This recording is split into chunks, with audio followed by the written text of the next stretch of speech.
Yo, what is going on, guys? Winner Kills here, and welcome to episode 4 of my new series, Rogue to High Rated, where I document my journey to High Rated on Dueling Book with Rogue decks. And my current deck of choice, as you guys have been seeing, is Speedroids, and we've got a nice little replay for you guys today. But before we go ahead and check it out, I just want to remind you guys of the ways that you can support the channel down in the description below. You could either use my discount code WinnerKills10 off at checkout to save 10% off your entire order at ImperiumDuelist.com, or you could use my affiliate link to TCG Player found in the description of all my videos as well. Anytime you guys shop and check out using that link, a small bit of the revenue from your purchase goes right back into the channel and helps out a ton. So definitely check those out. And yeah, this replay here in particular, my rating at the start of this particular match, I'm 802 rated, so we finally broke that 800 rating threshold. Hopefully we can continue to climb into the 900s. And my opponent is at 797 rating, so pretty evenly matched here in terms of rating. This match also played out live over on my Twitch. Link to my Twitch page down in the description. Toss it a follow if you haven't already, so you can get notified when I go live, or you can be in my Discord, because I do ping the server every time I do decide to go live. Because yeah, I will be playing a lot of DB and remote duels over on my Twitch. So again, don't forget to check that out at the link below. But yeah, let's go ahead and get into the rock, paper, scissors here. We start with the paper, and then we go to the scissors. It's a tie. It's a tie. We go back to the trusty paper, which I'm just now noticing is wind attribute. And we do end up getting to decide here whether we want to go first or second. And of course, I'm obviously going to decide to go first here because we are going first deck. And opening hands, we've got Rubber Band Plane, Tekatomborg, Recovery, and Wheel. To my opponent's Harpy's Feather Duster, Summoner Monk, Primal Being, Madolche Ticket, and Angeli. So we actually have a rogue sort of face-off here. We're not actually playing against meta like we've been in the past, I think, 3 or so episodes. We're now actually playing against another rogue deck, a deck that I still am very unfamiliar with. I know, Angeli and Hoot Cake are very, very good cards to hit. I know how good Promenade and Salon are, right? And, Tiramisu, like, that card is obviously insane. But, like, a lot of times it seems like very, very hard to pinpoint exactly where to stop in any given hand. So yeah, my opponent has Nibiru, but this hand is going to showcase just how easy it is sometimes to actually go ahead and play through or prevent Nibiru from, wiping your whole board out completely. So we do have 2 starters, though, man. We have got Wheel, we've got Tether Wolf, but I am going to lead with the Tether Wolf here. That is going to spec out a token. Mandatory effect as well, by the way. We're going to summon out the Tekatomborg. Tekatomborg is going to tag out into a copy of Duke, although I'd love to tag out into Piper. We cannot synchro 11 into Baron because this Tether Wolf is actually currently level 7, because this card says while you control a token, or not while you control a token, this card's level is increased by the total levels of all Mecha Phantom Beast tokens you control. On this token we summon is level 3. And this also says while you control a token, this card cannot be destroyed by battle or card effects, which I also didn't realize, actually. I'm going to be totally honest. I knew it had this other effect during the damage step. When it battles, you contribute a token, and then it gains 800 until the end of the turn. I knew about that effect, knew about the first effect, did not know about the second effect. So I'll have to actually keep that in mind going forward. But regardless here, we're using Tekatomborg to tag into Duke, which is a level 3, which is going to pair with our now level 7 Tether Wolf, and that was our 4th summon.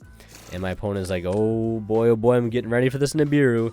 What are they going to do now? He's like, there's no way he synchros into a level 10. Baron to Fleur.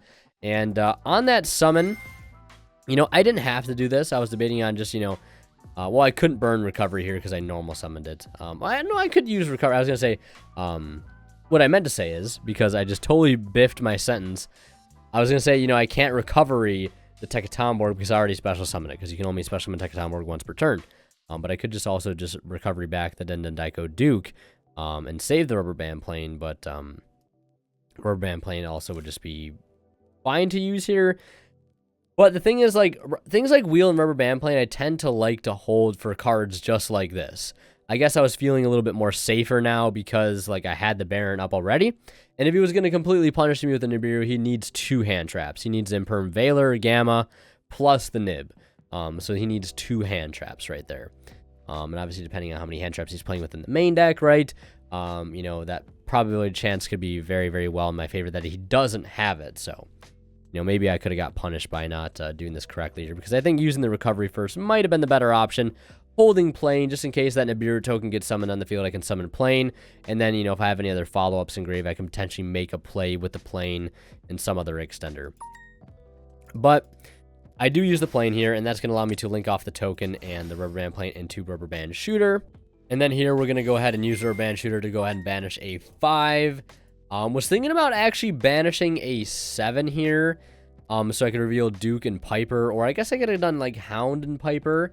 And if I get the Hound, I can just additional roll with that, dump Gate, and then, you know, the Piper goes to the grave. But I was like really tempted to set up a double Foolish with the wheel. But I also realized, you know, whatever I get off of this can search me a good wheel discard. In that case, it's going to be Piper, because like I already have a Duke and Grave, and I've already burned Tekatomborg, so I would like to get access to Piper via some other means. So we're going to reveal the marble, and we're going to reveal the Terror Top, and do we get the marble here? No, we do not. We get the Terror Top instead.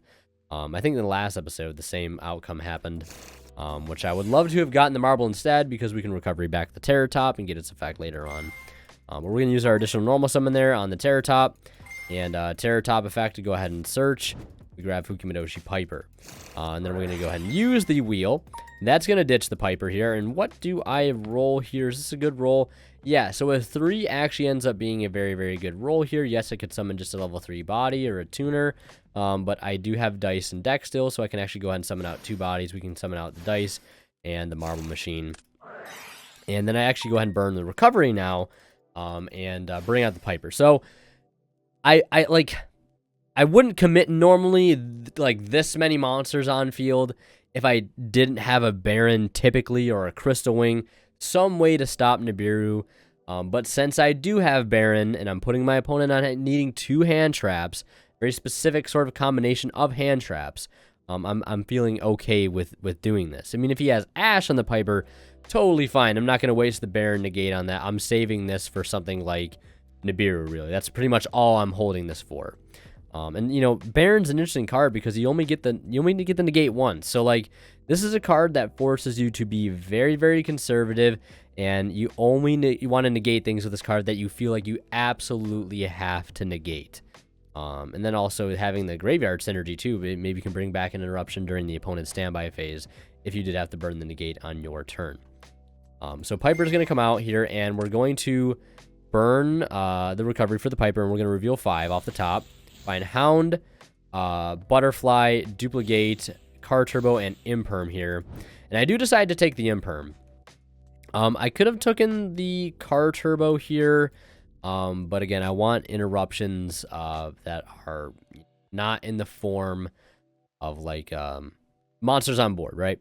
I want to be able to have interruptions spread without the board. Frontline, backline, you know, hand traps, etc., like I always say. And I don't grab the gate here just because, like, I can just search a gate off the cork shooter that I'm going to make with the marble and the dice. I was thinking, like, of another play there I could do as, like, synchro the marble machine and the Piper into Charge Warrior to draw. And then, you know, I could synchro the dice and the Charge Warrior into Clearwing. You know, that would have been a potential play. And then I could have, you know, duked back the dice and synchroed the dice and the Clearwing into Crystal Wing. But that doesn't seem very, very, like, optimal at the end of the day. So I decided to go for the cork shooter. And that's going to get me gate. And I guess, like, another thing that I was thinking about doing, too, was, like, using Baron to actually pop one of my monsters. So I could, like, duke out the dice, and then, like, well, no, I couldn't do that. I would have to use Baron to pop the dice, and then, like, duke the dice back out, make this a level 2, then synchro those into Cork Shooter bring them back, and then make Crystal Wing, and then Hagoi to bring itself back to make Shen Shen. I think I can do the same play here, though, and also search gate, though, and I think I do pull that off now. Because I was trying to think of this play in the moment of actually playing this match out, and also while streaming, I couldn't really think of the proper way to do it, like, you know, popping one of my own monsters with the Baron. So I just ended up going for the Cork Shooter play, get that extra interruption, and you can see it's all going to work out exactly the same, because what I can do here is just use the dice to make this a 4, That'll give me Hagoi to access, and with it Crystal Wing, and then I can synchro that off, and then Hagoi to bring itself back to synchro the Piper to give me Shen Shen. Now he's going to burn the Nibiru here, because he probably sees that, you know, maybe another interruption's on its way with the dice, you know, modifying this to be a 4. Maybe he sees that I can go. I mean, I don't know how much this guy knows what my deck does. We're also, you know, we have the matching sleeve, so maybe he just secretly knows, right? So there's the Nibiru. I'm like, I have to negate that with the Baron. Please don't have an Imperm. Please don't have a Veil or a Gamma. Luckily, he didn't have it, so we're just going to be free to synchro here into Hagoita. And then we're going to synchro into Crystal Wing, and then Hagoita effect to go ahead and synchro into... Well, Hagoita effect to resummon itself while I control a Speedroid tuner, and then synchro 9 here into Shen Shen. So Shen Shen, Crystal Wing, Baron with Imperm duplicate set. And in the graveyard, we have for Fallout, we have Recovery, and we have the Hagoita. We don't have Hound access currently. I think that was the only thing maybe I could have tried to do differently, or try to get a Hound in the grave in some way, shape, or form. But, you know, I wasn't able to do it here ultimately. And, yeah, I mean, that's really it for follow-up. I mean, I also have the play for Baron here. And this is also blind, too, so the standby phase effect here of Baron maybe could have been used a bit differently. You know, maybe I could have brought back the Hagoita for its level manipulation effect, but because of my own Shen Shen, I would have lost it. You know, when I tribute it off, because, like, level manipulation against this deck here isn't so terrible. And I don't remember him using this Heartbeat's Feather Duster. Which I hope he does, because that would be very strange if he didn't. For some reason, I'm not remembering a Heartbeat's Feather Duster. But I am going to use Baron here to target the Piper. Piper in the standby phase, we're going to take a look at the top 3, basically resolve duality during the opponent's turn. Taking that Imperm was enticing, but, you know, like, I have no way to use it. So that's the main reason I don't want to take it. So I take the Car Turbo, because this is more follow-up. Right? This is more follow-up for next turn. If my whole board is cleared, I can normal Car Turbo, and then, you know, Hagoita effect bring itself out, either make a Kite Drake or a Crystal Wing, you know, threaten that very, very early on. Yeah, I mean, okay, so my opponent scooped immediately without giving me any knowledge there. This has happened like the past 3 episodes now. This episode, the episode before, and the episode before that. That's funny. It's a good tactic, though. Maybe you guys are starting to see that. It's a very, very good tactic sometimes, like, especially if you know, like, if you have some doubt in your mind, like, yeah, I'm probably not playing through Crystal Wing Shen, because, like, he had the out for the back row, like, 100%, but I don't think he had a way to deal with Crystal Wing Shen Shen, and then the follow-up that was going to ensue. So yeah, I mean, at this point, I was like, okay, I'm going in blind now, and now I'm having trouble siding. I think what I put in, and I wish it would, there'd be it would actually show you what, you know, you sided in. But I think I put in Gamma, and I think I put in Nibiru. I'm pretty sure those are the cards I ended up putting in. I am siding Lightning Storm at this point in time of when this replay was made, and Cosmic Cyclone. No red reboot yet. That is a change I talked about that I made to my deck list in the previous episode. And I also am currently experimenting with putting Nibiru back in the main and siding the goes in matches. Opening hands here in game 2, we have Imperm, Angeli, Imperm, Hoot Cake, and Droll to my Tetherwolf, Card Turbo, Nibiru, Ultra Hound, and Tekka Tomborg. So I have that same, you know, opening hand, you know, early Baron play as I did in the previous hand. And speaking of Tetherwolf too, when I filmed that video with Aerosol, he was not actually playing Tetherwolf. And I get why, because it actually cuts down the absurd amount of normal summons we are actually playing in this deck. I think right now as it stands in this current list that I'm using here is about 7 normal summons. It is a lot. We do have a way to double normal summon very consistently, though, in a lot of hands.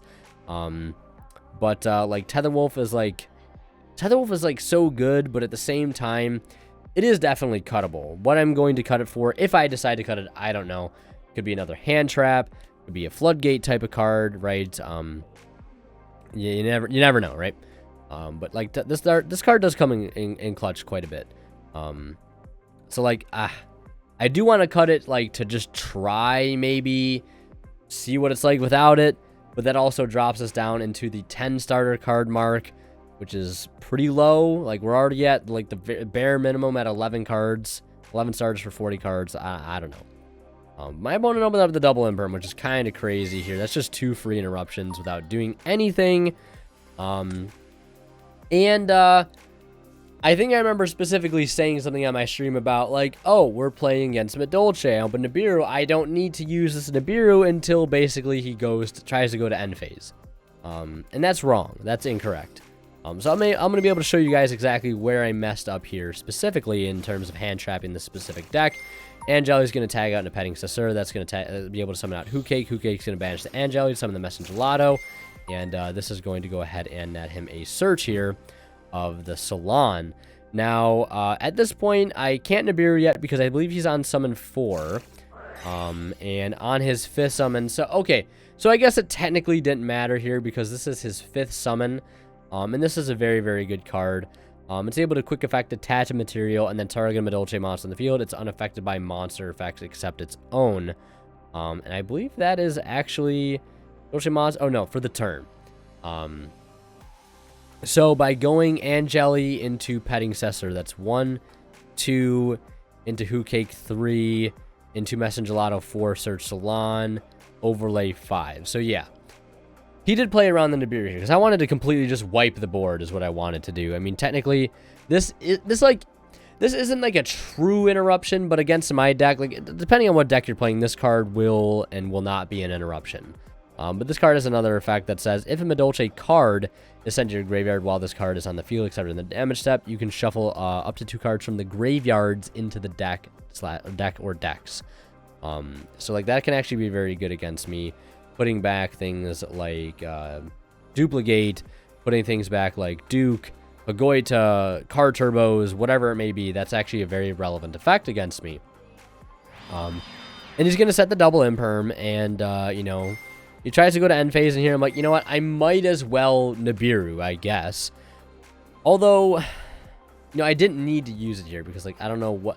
I guess I'm just Nibiruing for the sake of Nibiruing, like, oh, you summoned 5 times, I might as well throw the rock at you. I don't think Nibiruing here was correct. I should have just held it for later down the line, in case things slip out of hand. Really, if he's trying to make a push for a game, then I have the Nib to punish. So I think this is definitely an incorrect Nibiru. Because, like, all I did was get rid of a Hookake. And then that triggers his, you know, his Glass Souffle, which is going to trigger Salon, which is going to get him a Promenade, which is now another interruption. As much as I don't want to call it a throw there, that was kind of a throw. That was a very, very, very bad Nibiru. Draw Ash for turn. Okay, whatever. And my opponent has Droll and Lockbird in hand. And this is a perfect example of why you don't play things like... at least why I don't think you should play things like, you know, not small... Well, Small World, I guess, falls into the same category, but things like Speedroids, Scratch, and Win, because cards like Droll and Lockbird exist, and they are sided right now. This is a perfect example. A lot of decks out there do get hurt by Droll and Lockbird. It's very, very good against Drytron. I don't want to say super decent against Sword Soul. Good against the like certain invoked strategies, you know, with the Dogmatica stuff. Just overall good side deck card. Some people are choosing to main it. A lot of people siding this card. Still just very, very good side deck card in general. And a build like this one here does a good job at playing around it. In fact, with the way my hand currently is, there is no point my opponent drolls me with resolving any of the cards in my hand, which is nice. So the Tetherwolf, he actually decides to burn the Imperm on. I assume he did this because he was afraid of an early Baron. Little does he know this is a one-of that I happen to see both games. Then I go for Piper here for 1. I could have spec'd Card Turbo first, and then Pipered here, but I didn't want to play super greedily, and unfortunately I do find a Gamma off that, which is basically wheel fodder at this point. And this is going to play into the Droll. But, like, with the cards I have, like, it's actually not a big deal. Like, getting Drolled here is actually not a huge issue. And I decided to go ahead and Synchro 8 here into the Kite Drake, since, you know, I can actually do that, which is kind of cool. With the level 4 Tetherwolf and the level 4 Piper. I try to use the effect to destroy. That burns the second Imperm here.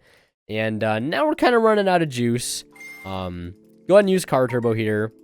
And I think what I try to do here, yeah, this is a very interesting play. So I actually use Piper's Graveyard effect to go ahead and drop Kite Drake's level by 2.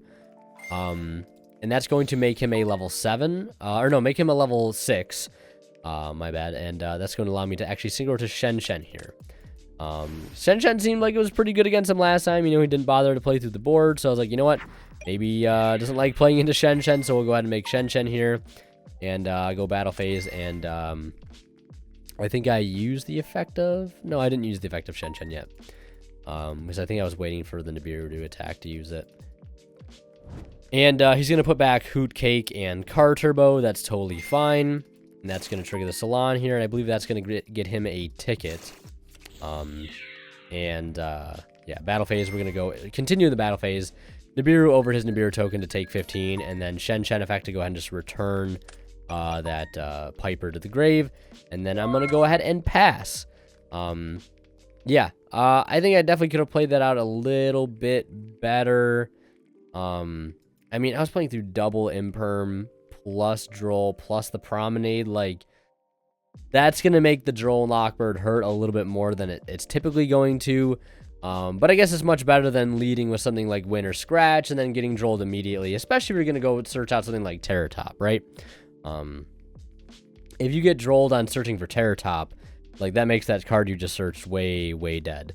I mean, I wasn't doing any more searching there regardless. I could have, you know, linked into Rubber Band Shooter, not have used the second effect and just normal summoned Hound, and then, like, dumped a Gate.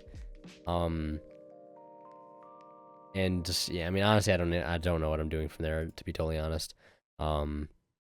Maybe I could have dumped a Duke instead, and then brought back the Piper. And then if I haven't used Piper there, I could Piper for 2, and then make a 7. But, you know, I don't think it makes too big of a difference. Yeah, and my opponent, yeah, he returned a Hoot Cake to his deck and then drew the Hoot Cake. And I'm assuming that's why he said, you know, checking if I have shuffled. And I went back and checked the logs, and he did shuffle. And my opponent is going to negate the Shen Shen immediately. So I'm assuming the Shen Shen is very, very good against him here. He knows I have the Gamma in hand, and yeah, he's basically just gonna go ahead and get 2 free cards here off of the Salon and the ticket, and he's gonna use the extra normal summon here on the Hoot Cake, and I have one basically form of interaction here, and that's the Ash. I'm just trying to figure out like what's the best possible point to use it. It's so rough because like he has like 2 normal summons just off of Salon. Like, I have to commit to a Link 2 to even get an additional normal. They just play a spell card and they have an additional normal. So, like, it's very, very, like, hard to know exactly what to even bother hitting here. He goes to the Messengelato, and I don't hit that because, like, you know, he can get a Promenade, sure. He can get another ticket or Salon, right? I don't really care too much here. And I saw him normal summon the Angeli, and I'm like, maybe he'll use the Angeli, and I can Ash that. But he decides not to Ash decides not to use the Angeli, and goes and overlays into the Traptrix of Flasia, which I was like, okay, wasn't expecting that. And then he's gonna be able to spec the Petting Sasur from the hand because he has no monsters in his graveyard, and then he's gonna use that effect. I'm like, you know what, like, Ash, I guess. And then he's gonna go ahead and use the Gravedigger's Trap Hole here. You know, he didn't chain the Rafflesia there, so I declared the Ash again just so he knew I used it. So, are you gonna respond to this? Because I know you have a way to probably negate it, and he does. So wanted to double check there. And I go ahead and take 2,000 damage for some reason. And then there's the Tiramisu, which he wasn't going to use. Because, again, he's playing around the Gamma. He knows I have it in hand. Because if you were to use the Tiramisu there, he could bounce both of those back. And that wouldn't be game. And then you'd have to go into, like, you know, maybe this and try to use its effect to get more damage and then fall into the Gamma. But he plays around it very, very nicely. And I'll just fast forward through this here just to save my voice. Just gonna summon out the Messengelato, flip out the Chateau, return those 2. You know, summon from the deck because he has the, you know, the level 5 underneath. And then he's gonna make the Tiramisu, bounce the 2 back, and then have enough damage. So we're into a game 3 situation. And for the opening hands here, we have Nibiru, Rubber Band Plane, Marble Machine, Solemn Judgment, and Duke. So I do find 2 side deck cards here with 3 engine cards. Very, very nice opening for us. And my opponent has Who Cake, Salon, Imperm, Nib, and Dark Ruler. So yeah, he's got the fatal combination here. The fatal combination. And I think this game is going to do a good job at showcasing, you know, taking advantage of early pluses. So yeah, that's what I'm going to try to do here. We're going to normal summon the Marble Machine, and this is like one of the weaker openings. I don't typically like starting Marble Machine, because like if you don't, like if you have just Marble Machine and you want to make sort of like any meaningful play, you have to grab like Car Turbo. You don't technically like have to, but like Car Turbo's like between Car Turbo and Tekatomborg, like Car Turbo is like the worst extender.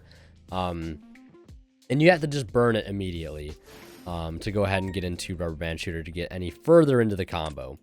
So we're gonna go ahead and now if I had another tuner in my hand that wasn't Duke, like I could have grabbed the Tekatomborg and then spec that, summon Duke, Synchro to Goita, and then Duke out the tuner in hand to try to make Crystal Wing force the Nib, and then like summon Plane, and then from there I would need like another extender to keep going, but I guess it's better than nothing. So I use the Rubber Band Plane here too, and I think I was wanting to use the Rubber Band Plane here mainly because if like the Rubber Band Shooter got impermed or veilered, that I would have a way to be able to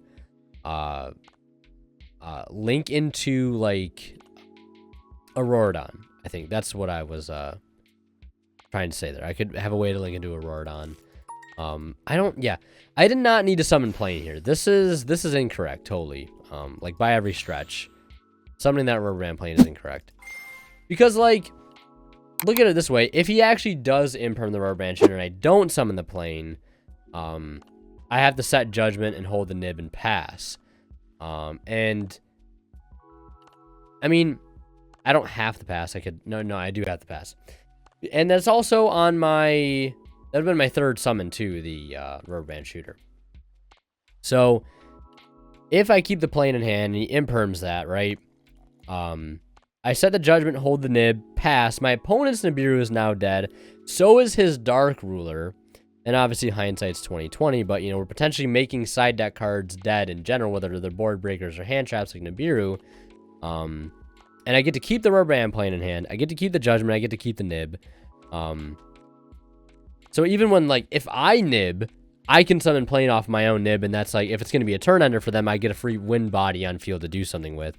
And then, you know, next turn I could, like, normal the Duke, Synchro Kite Drake, wipe the field, and then, like, Duke out Car Turbo, make Rubber Band Shooter.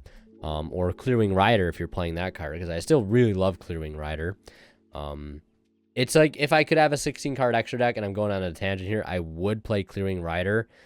Probably over Raptite, because, like, the fact that it recycles resources is just, like, second to none. Because that's the one thing Speedroids need in Engine is a way to recycle stuff.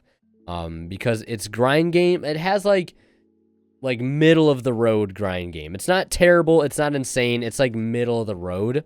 And a card like Clearing Rider, the only in-engine card we have that recycles resources, like, is very hard to make. And situational too. And like, there's just not enough room in my extra deck for it right now. I'd probably have to cut a Crystal Wing to fit it in. That's probably the only feasible way it goes into the extra deck. But like, having double Crystal Wing is like so important.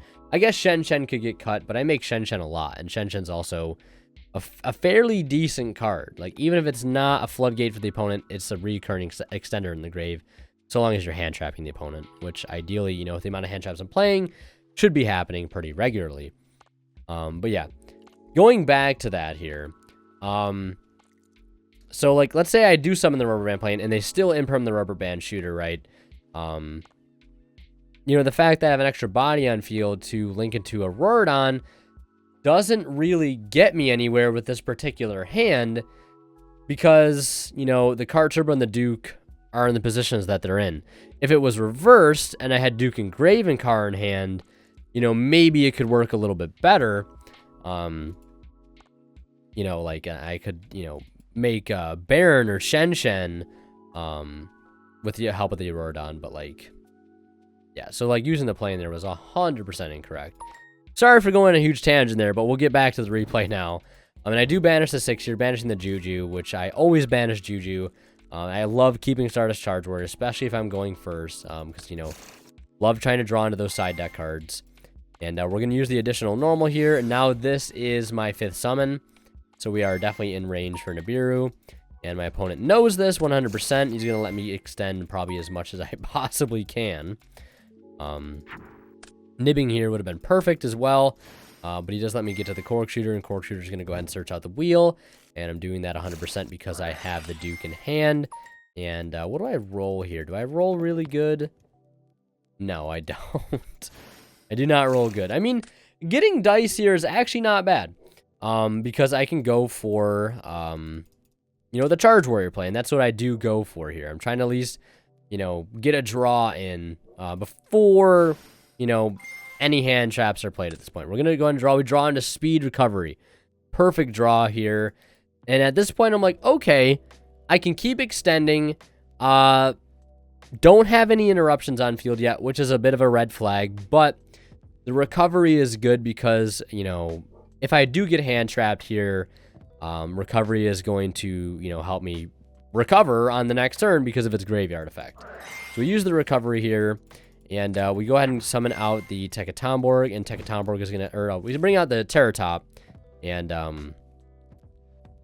you know, we grab the Tekatomborg. And so another thing I'm noticing here, too, is, like, I could have just made, like, Shen there, and, I haven't used Duke yet, either. There's definitely a way to, like, I want to say force this Nibiru before, like, actually committing any further. So, yeah, this is where holding Rubber Band Plane would have been, like, really good. Because I still have this Duke engrave. Like, that's so important. The fact that this Terratop gets to resolve is huge. Because, like, I could have, like, let's say I kept Plane in hand and the Tekatomborg. Like, I don't use that. I just Duke right now. And Duke comes out and makes, let's say,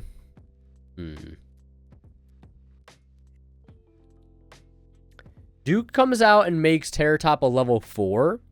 Or Dice comes out and make this a level 4. Or it can make this a level 4, right? It really doesn't make too big of a difference. But I want to utilize as much things as I can.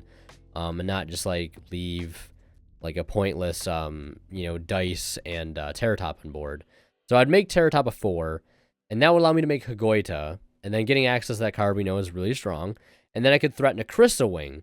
And if my opponent is smart, he'll know that. So he'll drop Nibiru there, or he'll let me make. See, this is so it's so weird at this point because he has Nib Imperm.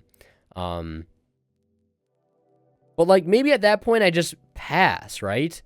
I make the Crystal Wing and leave the Charge Warrior Crystal Wing with Hagoita, and I pass there, and if my opponent tries to nib, I negate with Crystal Wing, and then he chains Imperm, the whole board gets wiped, and then, you know, if I hold the plane, I can summon plane, and then spec Tekatomborg, and Tekatomborg can actually tag into Piper, reveal 1, basically get another draw, and then make a Shen with the Piper and the plane, and then set Judgment, hold nib, and like, it would still lose to the Dark Ruler, but, like, you know what I mean? That's playing through Nibiru there.